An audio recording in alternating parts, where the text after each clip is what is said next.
అమ్మవారికి పూజ చేసుకునేటప్పుడు 9 పోగులు 9 ముళ్ళతో వేసినటువంటి తోరాన్ని ఏర్పాటు చేసుకుంటాము. ఒకటి కలశానికి, ఒకటి అమ్మవారికి వాయనమిచ్చేటప్పుడు, ముత్తైదుకి వాయనమిచ్చేటప్పుడు, అదేవిధంగా మనం కట్టుకోవడానికి మన ఇంట్లో ఉన్న ఆడపిల్లలకి ఇంకా ఎంతమంది ముత్తైదులు ఉంటే అంతమందికి. ఇది లెక్క అయితే ఏమీ లేదండి. ఎన్ని తోరాలు కావాలంటే అన్ని తోరాలు కట్టుకోవచ్చు. అయితే ఈ తోరగ్రంథి పూజ అనేటటువంటిది అమ్మవారి పూజ చేసేటప్పుడే మనం షోడశోపచారాలతో పూజ చేస్తాం కదా, చేసేటప్పుడు అప్పుడే పక్కన ఒక పళ్ళెంలో పెట్టి ఆ మండపం మీదనే చేసుకోవటం.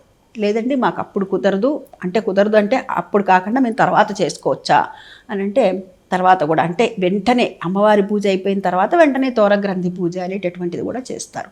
తోరగ్రంథి పూజ కూడాను చాలా చిన్నది, తేలికైనటువంటి పూజ. 9 ముళ్ళు అనుకున్నాం కదా, దీనికి 9 నామాలు ఉన్నాయి.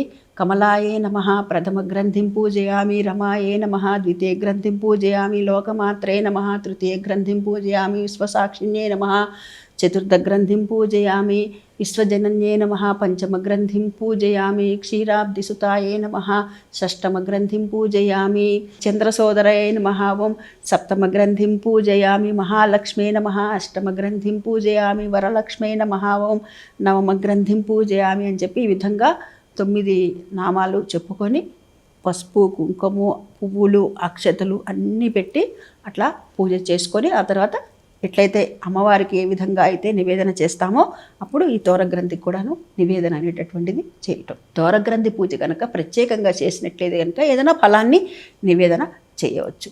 ఈ విధంగా తోరగ్రంథి పూజ అనేటటువంటిది చేసుకోవచ్చు. చేసుకున్న తర్వాత ఆ తోరాన్ని మనం కట్టుకునేటప్పుడు శ్లోకం చెప్పుకుంటాం. ఇప్పుడు అక్షతల చేతిలో పట్టుకొని బద్దామి దక్షిణే హస్తే నవసూత్రం శుభప్రదం పుత్రపౌత్రాభివృద్ధించ మమ సౌభాగ్యం దేహి మే రమే అని చెప్పి ఈ విధంగా తోరాన్ని కట్టుకోవాలి.